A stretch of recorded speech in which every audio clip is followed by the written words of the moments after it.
Welcome to the NewsHour. The Biden administration has suspended delivery of thousands of bombs to Israel, a rare move by a White House that has said its commitment to Israel is, quote, ironclad.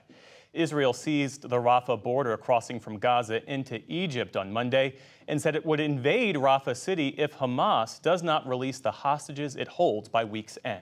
Criticism of the suspension from many Republicans and some Democrats was swift. Speaker Mike Johnson and Senate Minority Leader Mitch McConnell co-signed a letter to the president denouncing the delay. The Biden White House also delayed delivery to Capitol Hill of a congressionally mandated report on whether or not the Israeli military is adhering to international humanitarian law. Secretary of Defense Lloyd Austin defended the weapons pause at a Senate hearing this morning before being interrupted by pro-Palestinian protesters. We're going to continue to do what's necessary to ensure that Israel has the means to defend itself. But that said, we are currently reviewing some near-term security assistance shipments in the context of unfolding events in Rafah. Some of the security assistance that we're providing Following all of this is our Nick Schifrin, who joins me here at the desk tonight. Nick, good to see you. Thanks, Paula. Let's just start with what exactly the administration has suspended here. The administration froze the shipment of 3,500 American bombs to Israel. These are weapons that were already congressionally approved, specifically 1,800 2,000-pound bombs, which Israel has used mostly in northern Gaza. You see the aftermath of one right there to target Hamas tunnels deep underground. But these are the bombs that have caused the most civilian casualties because of their size and because they are unguided. A senior administration official says, quote, "We are especially focused on the end use of the 2,000-pound bombs and the impact they could have in dense urban settings." That is a reference to Rafah, where, of course, 1.2 million Gazans have fled in southern Gaza, and Israel is threatening to assault, as you were saying before, especially Rafah City. Now, Israel has more than enough weapons, Amna, to be able to assault Rafah. So this is not about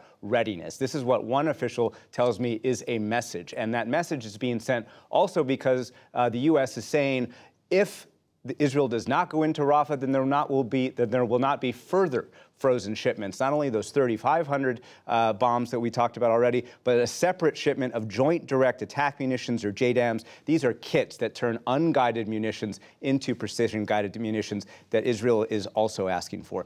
But U.S. is not blocking any defensive weapons. That includes missile defense, nor is it blocking recent appropriated foreign financial money for Israeli weapons. In total, the U.S. has sent Israel billions of dollars since October the 7th, but it's a major step for President Biden, who's criticized this idea in the past.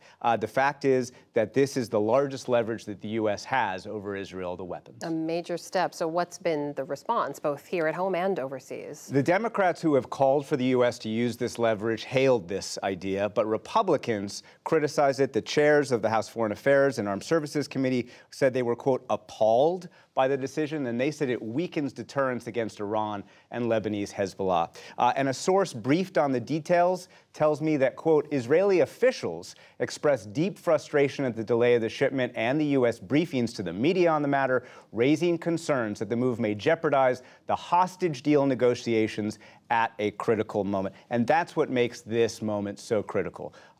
CIA Director Bill Burns is in the middle of trying to convince the Israelis to accept a hostage deal as Israel threatens this week to go into Rafah if there is no hostage deal, and the president is faced with this major decision of whether to withhold weapons. All of these three major points are intertwined, and they have major ramifications not only for the war, but the future of the U.S.-Israel relationship. Critical point indeed. Nick Schifrin, thank you, as always, for your reporting. Thank you.